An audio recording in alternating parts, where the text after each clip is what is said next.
حقيقة في الموسم الماضي شعلة من النشاط والأداء الجميل جدا. هذه كرة مرسولة عرضية ملعوبة، جول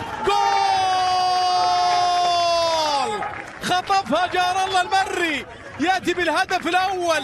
الهداف جار الله المري يسجل الهدف الأول لمصلحة فريق الخريطيات من لمسة عرضية رائعة جدا، قراءة ولا أروع.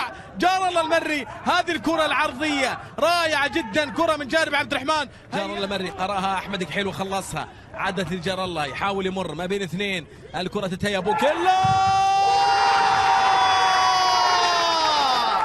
يا جيرمي، واحدة باليمين من جانب الكونغولي، وبالتالي كرة تتصوب قوية، خذها ولمها بشكل رائع جدا. الخريطيات يسجل الثاني في هذا اللقاء ويعطي لمصلحة فريق الخريطيات الهدف الثاني في مرمى فريق الوكرة. هذه الكرة لمصلحة جار المري، لعبها للأمام وكرة تتهيأ، موه فيها وصوب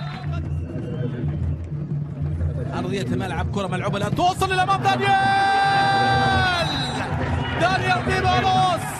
مباراة لم تنتهي ودانيال ديبالوس يسجل الهدف الأول لمصلحة الوكرة لتحلو المباراة. هذه الكرة محسن متولي عرضية ملعوبة توصل